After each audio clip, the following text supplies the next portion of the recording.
Você disse que nos últimos meses recebeu uma pequena gratificação por excesso de trabalho. De quanto foi essa pequena gratificação? As conotações sobre o assunto podem ser usado para me incriminar, então permaneço em silêncio. Foi questionado aqui, o senhor confirmou que sacou R$949 mil em espécie e fez o pagamento pro careca do INSS. O senhor não se questionou do porquê fazer esse saque em espécie? Não. O senhor simplesmente achou normal sacar R$949 mil em espécie e fazer um pagamento pra uma pessoa? A conotação sobre o desdobramento dessas operações pode ser usada para me incriminar, então prefiro ficar em silêncio. Bom, então, sempre que a gente faz um questionamento sobre saque ou pagamento de dinheiro em espécie, o senhor disse que não pode responder porque vai se incriminar. Sempre que a gente faz uma pergunta em relação a saber ou não saber que várias pessoas do seu relacionamento e que fizeram o senhor chegar na sua posição tem ou não tem relação com o INSS, ou o senhor diz que não sabe, ou o senhor diz que não vai responder para não se incriminar. Senhor Rubens, eu não sou nenhum gênio da raça, mas me parece evidente que essa história é muito pouco verossímil. Você tá me dizendo que foi contratado e dirigiu e era responsável por notas fiscais, operações financeiras e administrativas de duas empresas mandadas e que tem como sócios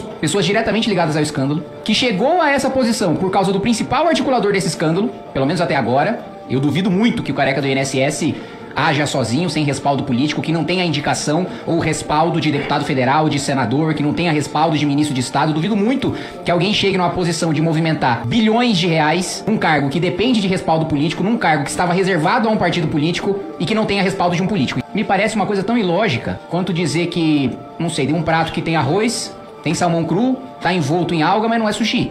Eu não consigo acreditar como é que uma pessoa chega numa posição que, coincidentemente, sem conhecer ninguém, sem ter nenhuma indicação política, de um sujeito que era diretor do INSS que estava envolvido na fraude, com a esposa do procurador do INSS, que foi quem permitiu a fraude e quem ignorou os avisos do próprio corpo técnico, dos seus próprios assessores para permitir a fraude, e ao mesmo tempo diz ter chegado nessa posição pelo principal articulador da fraude. Assim, presidente, sinceramente, dadas as diversas contradições e pelos questionamentos e pelo apontamento também feito pelo deputado Alfredo Gaspar em relação à ocultação de documentos, mas que esta CPMI sairia muito desmoralizada e, em certa medida, até perderia a razão de ser, se frente a todos esses crimes que são tão patentes, que são tão flagrantes, o senhor Rubens não saísse preso daqui. Essa é a minha manifestação, já antecipando tanto o meu voto em relação à prisão preventiva, como também o meu endosso e o meu apoio caso Vossa Excelência decida pela prisão em flagrante. Na condição de presidente desta Comissão Parlamentar Mista de Inquérito, diante do flagrante delito, eu neste ato dou voz de prisão ao depoente por crime de falso testemunho contra essa CPMI. Determino à Polícia Legislativa do Congresso Nacional que proceda imediatamente à condução do preso com todas as garantias constitucionais e que seja comunicado à autoridade judicial